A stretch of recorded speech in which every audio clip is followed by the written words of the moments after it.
Bienvenue sur le plateau de la grande soirée du paranormal pour ceux qui nous rejoignent pour cette deuxième partie.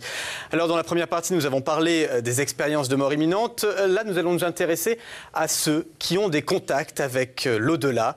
Nous avons rejoint sur ce plateau la médium Yonel Del. Bonsoir. Bonsoir.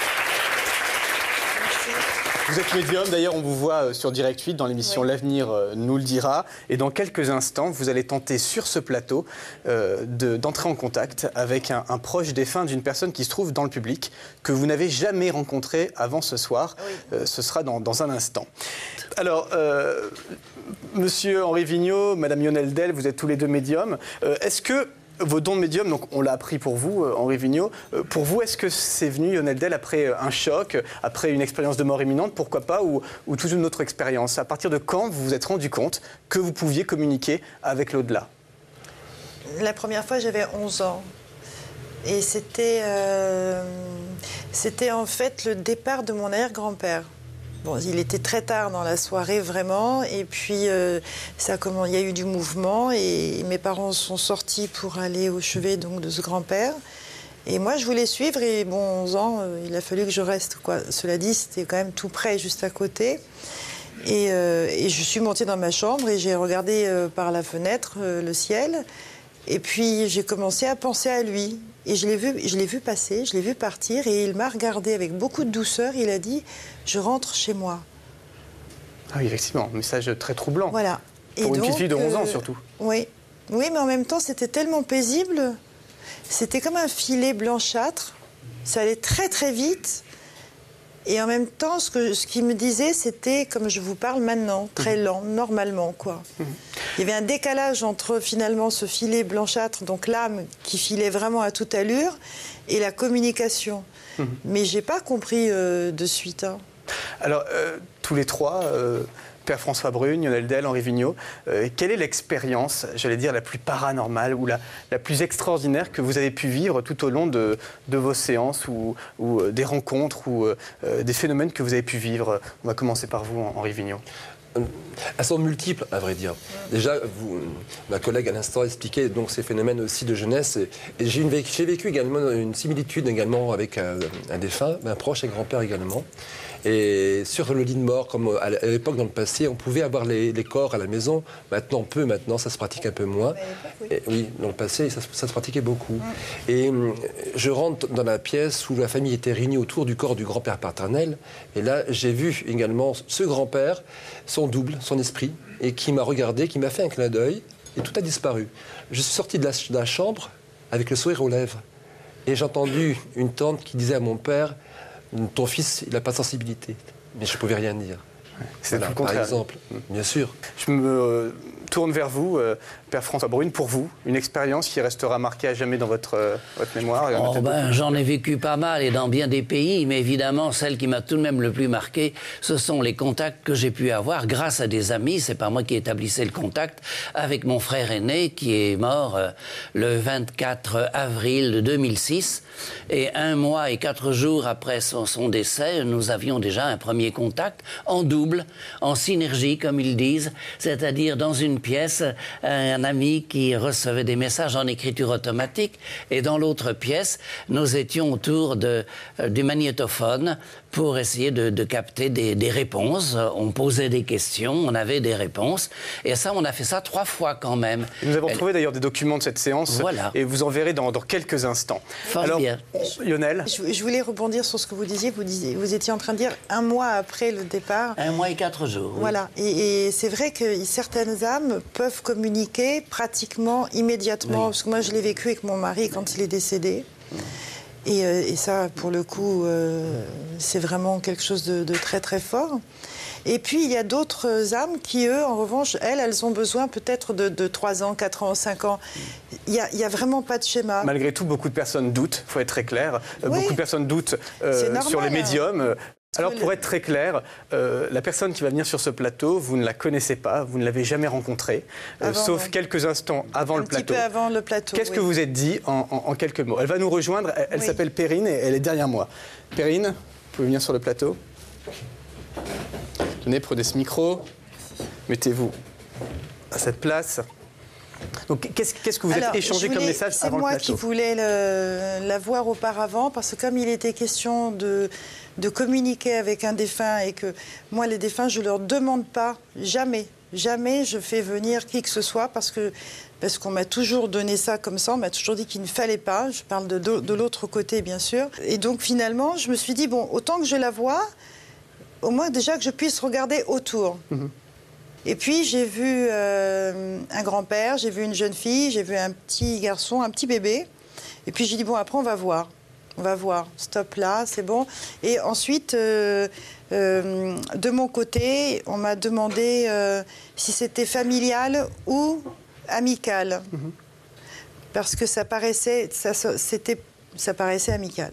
Voilà, et elle a juste confirmé que c'était amical. Vous confirmez ça, Karine? Je confirme que c'était amical, oui. Écoutez, maintenant, on vous laisse tranquille, je vais me décaler et on vous laisse procéder à cette séance.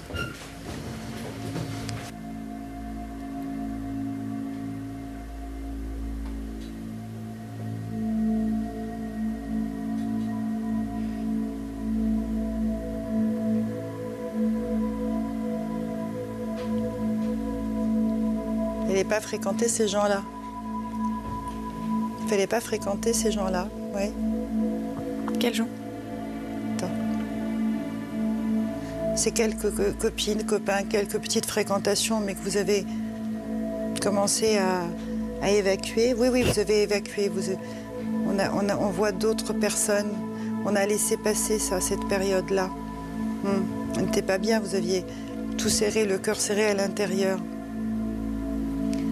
D'accord. Alors, cette jeune femme, elle arrive.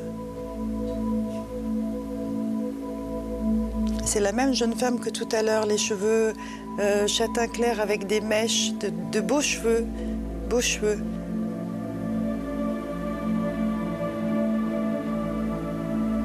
Elle commence à se soulager. Elle dit qu'il faut la quitter. Il faut arriver à la quitter, Perrine. Elle n'avait pas compris ce qu'elle faisait là.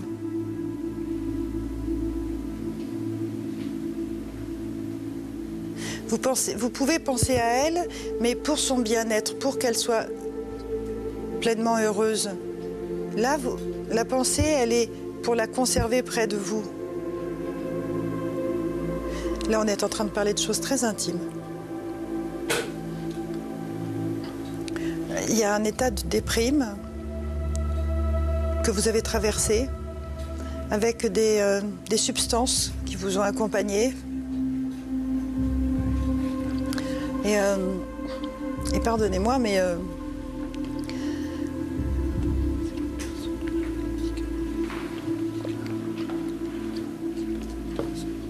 vous êtes sorti de cela, mais ça vous irrite encore beaucoup.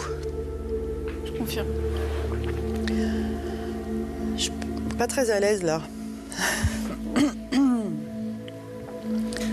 voulez qu'on fasse une pause? Non?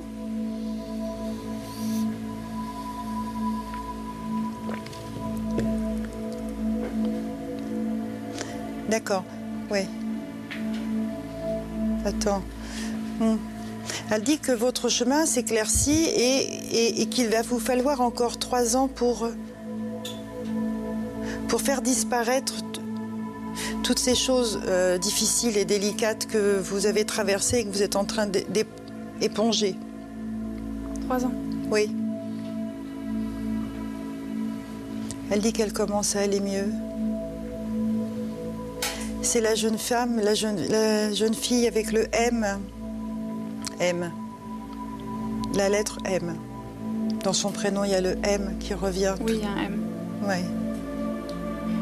Elle dit que vous êtes délicate. Ça vous change. Pardon. Elle vous a connu dans d'autres circonstances.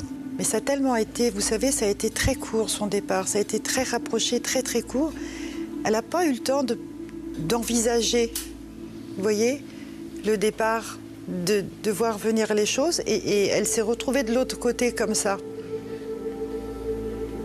Je vous ai dit, oui, elle va, oui. veut partir. Non, ne pars pas. On a fait le tour, je crois. D'accord, merci. Là, on commence à me parler d'autres personnes, c'est... voilà. Perrine, par rapport à ce que vous avez entendu de Lionel, est-ce qu'il y a des choses qui vous ont touché ou qui vous ont parlé? Oui, il y a des choses qui m'ont touchée, il y a des choses vraies. Donc, Comme quoi? Comme la personne avec qui elle discutait, en fait, c'est une amie que j'ai perdue. Et donc, oui, il y avait un M, il y avait des choses comme ça qui étaient véridiques, ouais. Et c'est vrai qu'elle est partie précipitamment parce qu'elle s'est suicidée. Oui. Je voyais justement, pendant cette intervention, vous étiez concentré Henri Vigneault. Je voyais quelqu'un qui était parti brutalement aussi. Enfin, c'était vraiment... Très mal, Oui. Je ne pouvais plus... Il fallait que je boive, je n'avais pas envie de dire, pour ne pas aussi choquer, je veux dire trop, quoi. Mais j'étais... ça passait plus du tout. D'accord. Écoutez, en tout cas, je pense qu'on peut vous applaudir parce que c'est... Je suis désolé pour tout ça. C'est vraiment... Merci pour eux, là-haut. difficile de Merci faire ça dans ces conditions. Surtout. Merci beaucoup, Perrine. Merci beaucoup. On peut vous applaudir également. Cette émission arrive à son terme. J'espère que vous avez passé un bon moment sur cette grande soirée du paranormal. Merci infiniment, Père François Brune, d'avoir été avec nous. Merci beaucoup. Merci beaucoup, Evelyne Valarino, Lionel Del. Merci beaucoup. On vous retrouve sur Direct 8 dans l'avenir. Dès la semaine prochaine, je suis là. Absolument. Henri Vigneault, merci beaucoup également d'avoir été avec nous. Docteur Charbonnier, merci beaucoup. N'oublions pas que le paranormal d'aujourd'hui sera le normal de demain. N'est-ce pas? Et pour beaucoup, il est Stéphane Alix, normal, merci évidemment. Effectivement, oui.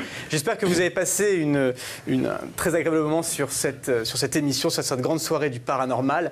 Alors, il est évident que nous n'avons pas du tout cherché à vous convaincre en quoi que ce soit, mais juste à éveiller votre curiosité et vous montrer que ces phénomènes étranges existent vraiment. Alors après, évidemment, leur donner un sens, vous les expliquer. Chacun est libre de penser ce qu'il veut. Bonsoir à tous.